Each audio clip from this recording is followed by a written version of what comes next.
माझ्या सीईओने मला काढून टाकले म्हणून मी 6,000 कोटी रुपयांचे पेटंट काढून घेतले। मित्रांनो, मी अविनाश आहे आणि आज मी तुम्हाला माझ्या आयुष्यातील ती कथा सांगणार आहे जिने माझं संपूर्ण जग उलटपालट करून टाकलं होतं। तो दिवस आठवला की आजही माझा थरकाप उडतो, कारण मी माझ्या डोळ्यांनी पाहिलं होतं की माणसाच्या निष्ठेची किंमत काय असते आणि काही लोक वर्षानुवर्षाची मेहनत एका क्षणात कशी मातीमोल करतात। पण मित्रांनो, ही फक्त नोकरी जाण्याची साधी गोष्ट नाही, ही अशा माणसाची कथा आहे ज्याने आपल्या कंपनीला तब्बल 28 वर्ष दिली होती। 28 वर्ष म्हणजे माझं तारुण्य, माझी सगळी ऊर्जा, माझा वेळ आणि माझ्या कुटुंबासोबत घालवायचे असंख्य क्षण मी जे कधी जगलोच नाही, कारण मी कंपनीसाठी रात्रंदिवस जगत होतो। पण जेव्हा वेळ आली तेव्हा त्याच कंपनीच्या सीईओने माझ्याकडे बोट दाखवत सांगितलं, अविनाश, दार तिथेच आहे, आता तुझी इथे गरज नाही। आणि त्या क्षणी माझ्या हात काहीतरी तुटलं, पण त्यावेळी काहीतरी जागाही झालं। ते जागरण माझी खरं ताकद बनलं। तो दिवस मी कधीच विसरू शकत नाही। दुपारी अगदी 2 वाजता मला बोर्ड रूममध्ये बोलावलं गेलं होतं। मला वाटलं होतं कदाचित एखादा नवीन प्रोजेक्ट असेल किंवा माझ्या बढतीबद्दल चर्चा होईल, कारण मागच्या महिन्यात आपण एक खूप मोठा डील क्लोज केला होता आणि त्यात माझा वाटा सर्वाधिक होता। मी माझा बेस्ट सूट घातला, टाय नीट लावली आणि आत्मविश्वासाने त्या खोलीत शिरलो। पण आत पाऊल टाकताच मला जाणवलं की काहीतरी गडबड आहे। बोर्डचे सगळे सदस्य तिथे होते आणि सगळ्यांच्या नजरा माझ्यावर खिळलेल्या होत्या, पण त्या नजरा आदराच्या नव्हत्या। त्या होत्या कीव येणाऱ्या किंवा थट्टा करणाऱ्या सीईओ विक्रम खन्ना खुर्चीत रेलून बसला होता आणि त्याच्या चेहऱ्यावर एक विचित्र स्मित होतं जे मला अजिबात आवडलं नाही। अविनाश, बस, तो म्हणाला आणि मी बसलो, पण माझं हृदय जोरजोरात धडधडत होतं। मी बसताच विक्रमने फाईल उघडली आणि म्हणाला, अविनाश, आम्ही तुझा परफॉर्मन्स रिव्ह्यू केलाय आणि आम्हाला वाटतं की तू आता या कंपनीसाठी योग्य फिट नाहीयेस। ते ऐकताच मला वाटलं जणू कुणी माझ्या छातीत खंजीर खुपसला आहे। मी म्हणालो, पण सर, माझा परफॉर्मन्स तर नेहमी सर्वोत्तम राहिलाय। गेल्या 3 वर्षापासून मी सतत टार्गेट ओलांडतोय, मी हाताळलेले सगळे प्रोजेक्ट यशस्वी झालेत, मग अचानक असं का? विक्रमनं माझं बोलणं मध्येच तोडलं आणि म्हणाला, अविनाश, तुझं वय झालंय, तू जुन्या विचारांचा आहेस। नवीन टेक्नॉलॉजी, नवीन स्ट्रॅटेजी हे तुझ्या बसचं नाही। आम्हाला तरुण ऊर्जावान लोक हवेत जे कंपनीला पुढच्या पातळीवर नेतील। आणि मग त्याने एक कागद माझ्याकडे सरकवला व म्हणाला, हा तुझा रिलिव्हिंग लेटर आहे, सही कर आणि शांतपणे निघून जा, नाहीतर गोष्टी आणखीन कठीण होतील। त्या क्षणी माझ्या डोळ्यांसमोर अंधार दाटला होता। मी बोर्ड रूममध्ये सगळीकडे पाहिलं, काही जण मोबाईलमध्ये डोळे घालून बसले होते, काही टेबलवरच्या कागदात गुंतले होते। कुणीही माझ्याकडे पाहण्याची हिंमत केली नाही। काही जण तर हसतही होते, जणू एखाद्याच्या बर्बादीचा तमाशा बघत होते। मला प्रचंड राग आला, पण मी स्वतःला सावरत म्हणालो, सर, किमान मला तरी सांगा की मी असं काय चूक केलं की तुम्ही मला कोणालाही नोटीस न देता काढत आहात। 28 वर्ष मी या कंपनीला दिली आहेत, त्या वर्षांची काहीच किंमत नाही का? विक्रम माझ्या डोळ्यात पाहत निर्लज्जपणे म्हणाला, अविनाश, इथे भावना नाही तर व्यवसाय चालतो। हे कॉर्पोरेट जग आहे, इथे निकाल महत्वाचा असतो आणि तुझे निकाल आता आमच्या मानकानुसार पुरेसे नाहीत। त्यामुळे ड्रामा करू नकोस आणि सही कर, दार तिथेच आहे। दार तिथेच आहे, अविनाश, हे शब्द माझ्या कानात घुमत राहिले, जणू मी एखादी वापरून फेकून दिलेली वस्तूच आहे। मी हळूच पेन उचलला, त्या रिलिव्हिंग लेटरकडे पाहिलं। माझे हात थरथरत होते, पण मी स्वतःला मजबूत केलं आणि विचार केला की ह्या भावनांचा वेळ नाही। मी सही केली, तो कागद टेबलावर ठेवला, उभा राहिलो, माझी लॅपटॉप बॅग उचलली आणि कुणालाही काही न सांगता बोर्ड रूममधनं बाहेर पडलो। बाहेर येताच मला वाटलं की माझा श्वासच अडकलाय। ऑफिस बाहेरची ताजी हवा सुद्धा मला घुसमटू लागली। मी थेट माझ्या डेस्ककडे गेलो, माझं सामान गोळा केलं आणि कुणालाही न सांगता ऑफिस बाहेर निघून गेलो। काही लोक मला पाहत होते, काही कुजबुजत होते, पण कुणीही काही विचारलं नाही। कदाचित सगळ्यांनाच आधीच माहिती होतं की काय होणार आहे। मी माझ्या गाडीत बसलो, स्टिअरिंग घट्ट पकडलं आणि तिथेच थांबलो। माझ्या हातात अजूनही कंप होता, शरीर सुन्न झालं होतं। मला वाटलं होतं की मी रडेन, पण अश्रू आलेच नाहीत। कदाचित धक्क्यात इतका गेलो होतो की शरीर प्रतिक्रिया द्यायला तयार नव्हतं। मी गाडी सुरू केली आणि घराच्या दिशेने निघालो। वाटेत सतत विचार करत होतो, आता पुढे काय होणार? माझ्या मुलीचं लग्न पुढच्या वर्षी आहे, बायकोला आजारपण आहे, घराचं कर्ज अजून फेडायचं बाकी आहे, त्यातच माझं वय जवळपास 50 आलं आहे, नवीन नोकरी मिळणं अवघड आहे।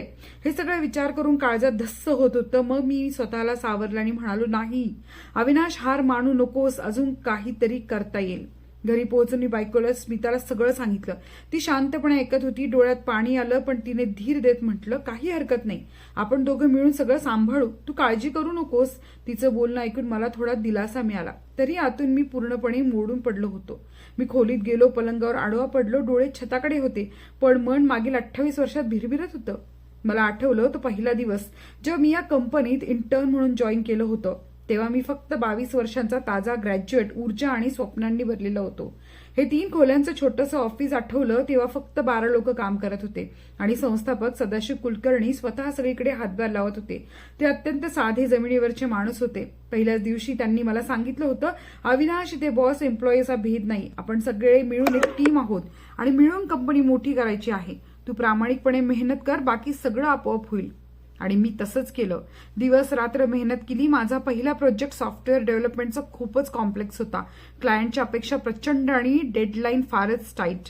पण मी हार मानली नाही. अनेकदा रात्री उशिरापर्यंत, कधी पहाटे 4 वाजेपर्यंत काम करत राहायचो. थोडीशी झोप घेऊन पुन्हा कामाला लागायचो. तो प्रोजेक्ट पूर्ण व्हायला 3 महिने लागले आणि तो यशस्वी झाल्यावर सदाशिव सरांनी मला मिठी मारून म्हटलं होतं, अविनाश, तुझ्यासारख्या लोकांमुळेच ही कंपनी पुढे जाईल. मला तुझा अभिमान आहे. त्या दिवशी मला वाटलं की आयुष्यातला सर्वोत्तम निर्णय मी या कंपनीत येऊन घेतलाय. त्यानंतर मी मागे वळून पाहिलंच नाही. वर्षानुवर्ष मी प्रगती करत राहिलो. इंटर्न पासून ज्युनियर डेव्हलपर, मग सिनियर डेव्हलपर, मग टीम लीड, मग प्रोजेक्ट मॅनेजर आणि अखेर सिनियर व्हाईस प्रेसिडेंट. प्रत्येक टप्प्यावर मी रक्त आणि घाम एक केला. प्रत्येक प्रोजेक्ट स्वतःच्या लेकरासारखा जपला आणि कंपनीसाठी प्रत्येक कठीण काळात खंबीरपणे उभा राहिलो. जेव्हा कंपनीला फंडिंग मिळत नव्हती आणि सगळे नोकऱ्या सोडून जात होते, तेव्हा सदाशिव सरांसोबत उभा राहणारा मीच होतो. कंपनी चालू राहावी म्हणून मी माझ्या पगारातील पैसेही गुंतवले. ऑफिसचं भाडं भरण्याइतके पैसे नसताना मी घरातील काही सामान विकून मदत केली. हे सगळं मी केलं कारण मला विश्वास होता की एक दिवस ही कंपनी खूप मोठी होईल आणि माझी मेहनत फळ देईल. आणि तसंच झालं. कंपनी हळूहळू वाढत गेली. मोठे क्लायंट मिळाले. टर्नओव्हर कोट्यावधीवर पोहोचला आणि एक दिवस आपण पब्लिक लिस्टिंगसाठी तयार झालो. मी खूप आनंदी होतो. पण मित्रांनो, जसं जसं कंपनी मोठी होत गेली तसं तसं सगळं बदलत गेलं. सुमारे 5 वर्षापूर्वी सदाशिव सरांनी निवृत्ती घेण्याचा निर्णय घेतला. वय झालं होतं आणि त्यांच्या कुटुंबासोबतचा वेळ घालवायचा होता. म्हणून त्यांनी नवीन सीईओ म्हणून विक्रम खन्नाची नियुक्ती केली, जो एका मोठ्या मल्टीनॅशनल कंपनीतून आला होता. विक्रम अतिशय आक्रमक आणि महत्वाकांक्षी होता. त्याला माणसांपेक्षा नफा आणि वाढ याचाच विचार होता. पहिल्याच दिवशी त्याने सगळ्यांना मीटिंगला बोलावून सांगितलं की तो कंपनीला पुढच्या स्तरावर नेईल, पण त्यासाठी सगळ्यांना आपला कम्फर्ट झोनमधनं बाहेर यावं लागेल. जुनी विचारसरणी सोडून नवे मार्ग स्वीकारावे लागतील. त्याचं बोलणं ऐकून मला थोडं विचित्र वाटलं, पण मी समजलो की कदाचित नवीन नेतृत्वाची पद्धत असेल. मात्र हळूहळू कळू लागलं की विक्रम फक्त बोलत नव्हता, तो खरोखरच कंपनी आपल्या पद्धतीने बदलू पाहत होता. त्याने आपल्या ओळखीच्या मित्रांच्या लोकांना भरती करायला सुरुवात केली. जुने कर्मचारी हळूहळू बाजूला पडू लागले. त्यांच्या मतांना किंमत राहिली नाही. महत्वाच्या बैठकीतून त्यांना दूर ठेवलं जाऊ लागलं आणि त्यांच्या कामाचं अवमूल्यन होऊ लागलं. हे सगळं मलाही जाणवू लागलं होतं, पण मी गप्प राहिलो कारण मला वाटत होतं की हा फक्त एक टप्पा असेल आणि सगळं पूर्ववत होईल. पण तसं झालंच नाही. उलट परिस्थिती आणखीन बिघडत गेली. विक्रमने असे अनेक निर्णय घेतले होते जे मला पूर्णपणे चुकीचे वाटत होते. एकदा त्याने एक फार मोठा डील साईन केला, ज्यात आपल्याला अशी टेक्नॉलॉजी द्यायची होती जी आपल्याजवळ अस्तित्वच नव्हती. मी त्याला समजवण्याचा प्रयत्न केला, सर हे फार रिस्की आहे, आपण असं प्रॉमिस करू शकत नाही कारण आपण अजून तसं काही डेव्हलपच केलं नाही. पण तो हसत माझं बोलणं उडून लावत म्हणाला, अविनाश, तू फारच जास्त विचार करतोस. बिझनेसमध्ये रिस्क घ्यावी लागते आणि आपण करून दाखवू. मग काय झालं, तो प्रोजेक्ट पूर्णपणे फसला. आपल्याला कोट्यवधींचा तोटा झाला. क्लायंटने कोर्टात केस केली आणि कंपनीच्या प्रतिमेला मोठा धक्का बसला. तर विक्रमने जबाबदारी घेण्याऐवजी सगळा दोष टीमवर ढकलला आणि अनेक लोकांना कामावरनं काढून टाकलं. त्यावेळी मी काही बोललो नाही कारण मला वाटलं की माझं कुणी ऐकणार नाही. पण आता मी प्रचंड अस्वस्थ होतो. मी पाहत होतो की ज्या कंपनीला मी माझ्या रक्त आणि घामानं उभं केलं होतं ती हळूहळू उद्ध्वस्त होत चाललीये आणि त्याला जबाबदार एकच माणूस होता, विक्रम खन्ना. त्याहूनही वाईट म्हणजे बोर्डचे सदस्य सुद्धा त्याच्याच बाजूने होते कारण त्यांना फक्त नफा हवा होता, तो कितीही चुकीच्या मार्गाने काही ना. हळूहळू कंपनीचं वातावरण बदलून गेलं. जिथे आधी सगळे कुटुंबासारखे काम करत होते तिथे आता राजकारण, डावपेच, एकमेकांना खाली खेचण्याची स्पर्धा सुरू झाली होती. हे सगळं मला फार वाईट वाटत होतं. पण मी काय करणार, मी फक्त एक कर्मचारी होतो आणि माझ्याकडे काहीच ताकद नव्हती. एकदा मी विक्रमपाशी बोलायचा प्रयत्न केला. मी त्याच्या केबिनमध्ये गेलो आणि म्हणालो, सर, मला तुमच्याशी काही महत्वाचं बोलायचंय. त्याने मला बसायला सांगितलं. मी म्हणालो, सर, मला वाटतं कंपनीत काही गोष्टी चुकीच्या दिशेने जात आहेत. आपल्याला आपली स्ट्रॅटेजी पुन्हा विचारात घ्यायला हवी. आपण घेत असलेली रिस्क फार मोठी आहे आणि काही चुकलं तर कंपनीला मोठा फटका बसेल. विक्रमने शांतपणे ऐकलं आणि थंडपणे म्हणाला, अविनाश, तुझी अडचण आहे की तू जुन्या विचारांचा आहेस. तू कायमच सेफ प्ले करू पाहतोस, पण आजच्या जगात सेफ प्ले करून काहीच होत नाही. मोठे धोके घ्यावे लागतात, धाडसी निर्णय घ्यावे लागतात आणि ते तुला जमणार नसतील तर तू स्वतःलाच विचार करायला हवा होता की योग्य ठिकाणी आहेस की नाही. त्याचे हे ऐकून मला जणू कुणी कानशिलात लगावली. मी उठलो आणि काही न बोलता बाहेर आलो. त्या दिवशी मला कळून चुकलं होतं की विक्रम माझं कधीच ऐकणार नाही आणि कदाचित या कंपनीत माझे दिवस आता मोजकेच राहिलेत. तरी मी हार मानली नाही. मी विचार केला की माझं काम करत राहीन आणि पुढे जे होईल ते पाहू. पण मित्रांनो, जे व्हायचं तेच झालं. ज्या दिवशी मला बोर्डरूममध्ये बोलावून कामावरून काढण्यात आलं तेव्हा मला उमगलं की मी किती मोठी चूक केली होती. मला वाटलं होतं की माझी मेहनत, माझी निष्ठा आणि माझा वर्षानुवर्षाचा अनुभव मला वाचवेल. पण या कॉर्पोरेट जगात कोणाचीच किंमत नसते. इथे फक्त सत्ता आणि पैशांचा खेळ असतो. त्या रात्री मला झोपच आली नाही. विक्रमचे ते शब्द, दार तिथेच आहे, सतत माझ्या डोक्यात घुमत होते. मी रागावलेला होतो, दुःखी होतो आणि थोडासा घाबरलेला सुद्धा होतो.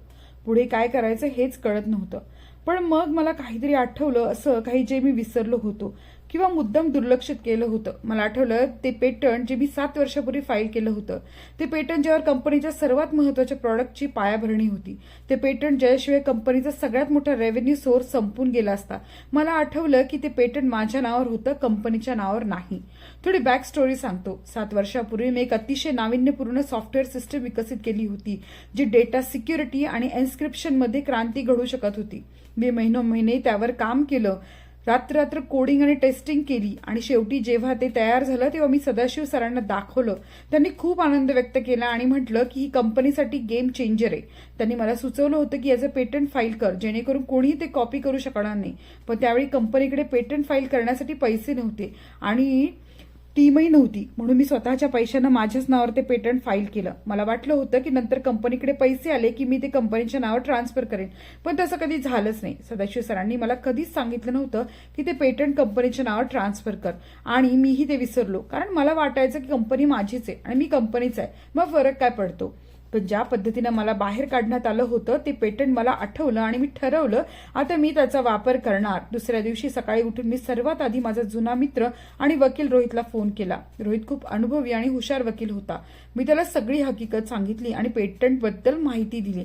त्याने लक्ष देऊन ऐकलं आणि म्हणाला, अविनाश, जर ते पेटंट खरंच तुझ्या नावावर असेल तर ते परत घेण्याचा पूर्ण अधिकार तुझा आहे. पण आधी सगळी कागदपत्र मला दे, मी पडताळणी करतो. मी लगेच माझे सगळे जुने कागद काढले. पेटंटची प्रत, लीगल पेपर्स, फायलिंग, रेकॉर्ड सगळं रोहितकडे पाठवलं. 2 दिवसांनी रोहितने मला बोलावलं आणि म्हणाला, अविनाश, तू बरोबर आहेस. ते पेटंट पूर्णपणे तुझ्याच नावावर आहे आणि कंपनीने ते कधीच आपल्या नावावर ट्रान्सफर करून घेतलेलं नाहीये. ही त्यांची फार मोठी कायदेशीर चूक आहे आणि तू इच्छिलास तर त्या पेटंटचा वापर थांबवू शकतोस किंवा ते परत घेऊ शकतोस. मी विचारलं, मी असं केलं तर काय होईल. रोहित हसत म्हणाला, ते तसं केलंस तर कंपनीचं सगळ्यात मोठं प्रोडक्ट थांबेल, कारण ते पूर्णपणे ह्याच पेटंटवर आधारलेलं आहे आणि त्या प्रोडक्टमधून कंपनीला दरवर्षी अब्जावधीची कमाई होते. मग काय होईल ते तू समजू शकतोस. त्या क्षणी मला वाटलं जणू मी जॅकपॉट जिंकलाय. मी रोहितला म्हणलं, ठीक आहे, आपण हेच करू. कंपनीला लीगल नोटीस पाठव ज्यात स्पष्ट लिहिलेलं असो की पेटंट माझे आणि त्यांनी त्याचा वापर थांबवावा. रोहित म्हणाला, ठीक आहे, पण अविनाश, हा फार मोठा निर्णय आहे, त्यामुळे कंपनीला प्रचंड नुकसान होईल आणि ते तुझ्यावर उलटा खटला देखील दाखल करू शकतात. तू तयार आहेस का. मी एक दीर्घ श्वास घेत म्हणालो, रोहित, मी 28 वर्ष त्या कंपनीला दिली आणि त्यांनी मला कचऱ्यासारखं बाहेर फेकलं. आता मी त्यांना दाखवणार की निष्ठेची किंमत काय असते. हो, मी तयार आहे. दुसऱ्या दिवशी रोहितने ती लीगल नोटीस कंपनीला पाठवली. त्यात स्पष्ट लिहिलं होतं की पेटंट क्रमांक अमुक अमुकचा मालक अविनाश कुमार आहे आणि कंपनीकडे त्याचा वापर करण्याची कोणतीही कायदेशीर परवानगी नाही, म्हणून त्यांनी तात्काळ त्याचा वापर थांबवावा, अन्यथा कायदेशीर कारवाईला केली जाईल. नोटीस गेल्यावर मी शांतपणे बसून वाट पाहू लागलो. मला माहिती होतं की आता वादळ येणार आहे आणि मी त्यासाठी तयार होतो. दुसऱ्या दिवशी सकाळी माझा फोन खणखणायला लागला आणि थांबायचं नावच घेत नव्हता. पहिली तर 20-30 मिस्ड कॉल होत्या सगळ्या कंपनीकडून. विक्रमने 10 कॉल, सीटीओचे 20 कॉल्स, HR चे 15 आणि खुद्द फाउंडर सदाशिव कुलकर्णी यांचे 5 कॉल्स. मी फोन सायलेंटवर टाकला आणि फक्त पाहत राहिलो की अजून किती कॉल्स येत आहेत. मला एक विचित्र समाधान मिळत होतं, कारण ज्यांनी मला कचऱ्यासारखं फेकलं होतं आता ते घाबरले होते. दुपारपर्यंत 300 पेक्षा जास्त कॉल्स येऊन गेले आणि मी एकही उचलला नाही. संध्याकाळी विक्रमकडून मेसेज आला, अविनाश प्लीज फोन उचला, आम्हाला तुझ्याशी बोलायचंय, हे फार महत्वाचं आहे. तो मेसेज वाचून मी हसलो आणि उत्तर दिलं, आता गरज पडली तेव्हा आठवलं प्लीज, आणि फार महत्वाचं, मला काढत होते तेव्हा ही गरज कुठे गेली होती. काही मिनिटात फोन पुन्हा वाजला. यावेळी सदाशिव सरांचा होता. त्यांनी नेहमीच माझ्याशी चांगलं वागलेलं असल्याने मी तो फोन उचलला. Hello sir. त्यांच्या आवाजात प्रचंड तणाव होता. ते म्हणाले, अविनाश बेटा हे काय केलंस, पूर्ण कंपनीत खळब उडाली आहे. विक्रम आणि बोर्डचे लोक वेडे झालेत. तू ही नोटीस का पाठवलीस. मी शांतपणे म्हणालो, सर तुम्हाला माहित नाही त्यांनी माझ्याशी काय केलं. 28 वर्षाच्या सेवेनंतर मला कोणतेही कारण न देता बाहेरचा रस्ता दाखवला, बोर्डरूम मध्ये सगळ्यांसमोर अपमान केला आणि सांगितलं की मी निरुपयोगी झालोय. आता सांगा मी काय करायचं. सदाशिव सर म्हणाले, अविनाश मला समजलं तुला किती वाईट वाटेल असेल, पण बेटा पेटंटचा विषय फार गंभीर आहे. तू ते परत घेतलंस तर कंपनीचं सगळ्यात मोठं प्रोडक्ट बंद पडेल, क्लायंट्स आणि इन्व्हेस्टर सगळे निघून जातील, कंपनी बुडेल, प्लीज यावर पुन्हा विचार कर. मी उत्तर दिलं, सर मी भरपूर विचार केलाय.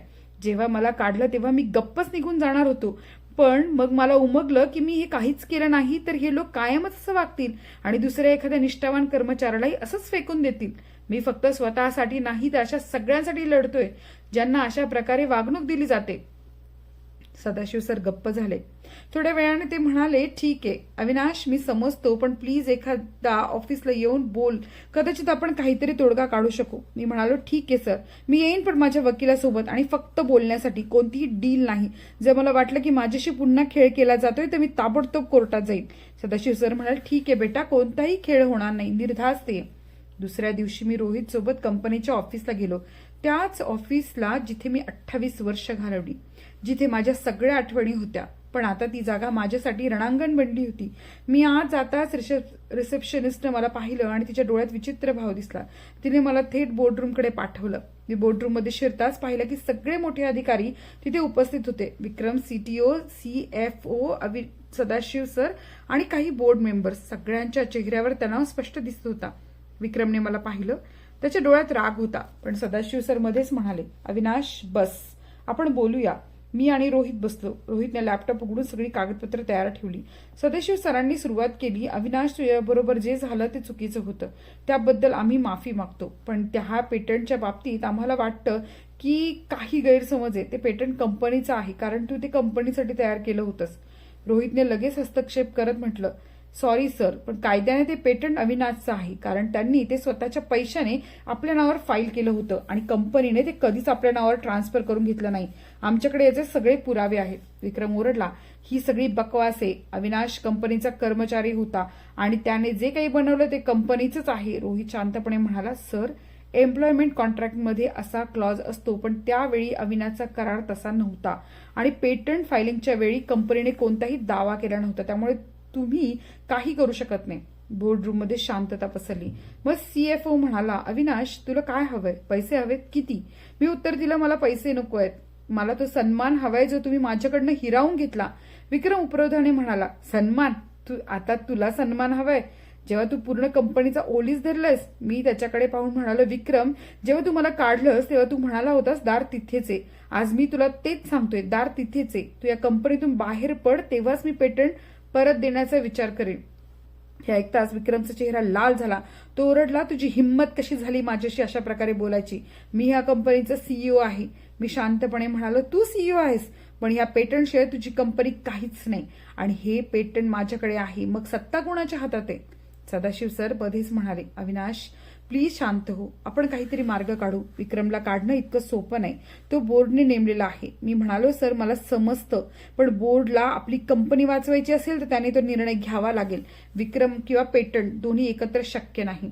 रोहितने माझी बाजू घेत सांगितलं, आणखीन एक गोष्ट, जर हा विषय कोर्टात गेला तर तो मीडियातही जाईल, मग तुमच्या कंपनीची प्रतिमा पूर्णपणे उद्ध्वस्त होईल, शेअर प्राइस कोसळेल, इन्व्हेस्टर्स पळतील आणि क्लायंट्स करार रद्द करतील. त्यामुळे नीट विचार करा. हे ऐकून बोर्डचे सदस्य घाबरले. एक जण म्हणाला, आम्हाला निर्णय घेण्यासाठी वेळ हवाय. रोहित म्हणाला, ठीक आहे, तुमच्याकडे 24 तास आहेत, नाहीतर आम्ही कोर्टात जातो. एवढं म्हणून आम्ही दोघे बोर्ड रूममधनं बाहेर पडलो. मला खूप छान वाटत होतं. घरी आल्यावर मी स्मिताला सगळं सांगितलं. दुसऱ्या दिवशी सकाळी सदाशिव सरांचा फोन आला. ते म्हणाले, अविनाश बोर्डने निर्णय घेतलाय, विक्रमला CEOच्या पदावरून हटवण्यात आलंय आणि आम्ही तुझी माफी मागतो. आता तू सांग तुला काय हवं आहे. मी म्हणालो, सर मला कंपनीत परत यायचं नाही, पण विक्रमने ज्या कर्मचाऱ्यांना चुकीच्या पद्धतीनं काढलं होतं त्यांना परत बोलवावं, त्यांची सगळी थकीत रक्कम द्यावी आणि कंपनीत अशी नवीन पॉलिसी लागू करावी ज्यात कर्मचाऱ्यांच्या अधिकारांचा सन्मान केला जाईल.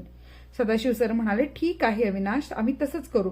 आणि पेटंटबद्दल मी म्हणालो, सर मी पेटंट कंपनीकडे परत देईन, पण अट अशी आहे की कंपनीने मला त्याची योग्य किंमत देईल आणि त्या प्रोडक्टमधून होणाऱ्या वार्षिक कमाईपैकी 5% रॉयल्टी म्हणून मला दिली जाईल. सदाशिव सरांनी थोडा विचार केला आणि म्हणाले, ठीक आहे, आम्ही तुझी अट मान्य करतो, लीगल पेपर्स तयार करू. मित्रांनो, त्या दिवशी मला वाटलं की मी आयुष्यातील सगळ्यात मोठी लढाई जिंकली, पण ही फक्त पैशांची लढाई नव्हती, ही आत्मसन्मानाची लढाई होती. मी सिद्ध केलं की माणूस आपल्या हक्कांसाठी उभा राहिला तर तो जिंकू शकतो. काही आठवड्यात सगळी कायदेशीर कागदपत्र साईन झाली. कंपनीने मला पेटंटची योग्य किंमत दिली, सुमारे 70 कोटी, आणि दरवर्षी रॉयल्टी देण्याची करार झाला. विक्रमला कंपनीतून पूर्णपणे काढून टाकण्यात आलं. ज्या कर्मचाऱ्यांना चुकीच्या पद्धतीने काढण्यात आलं होतं त्यांना सगळ्यांना परत बोलवण्यात आलं आणि त्यांचं संपूर्ण थकीत देण्यात आलं. कंपनीत नवीन धोरण लागू करण्यात आलं ज्यात कर्मचाऱ्यांच्या अधिकारांचा विशेष सन्मान केला गेला. आज मित्रांनो, मी खूप आनंदी आहे, फक्त पैशांमुळे नाही, तर कारण मी माझा आत्मसन्मान परत मिळवला आहे.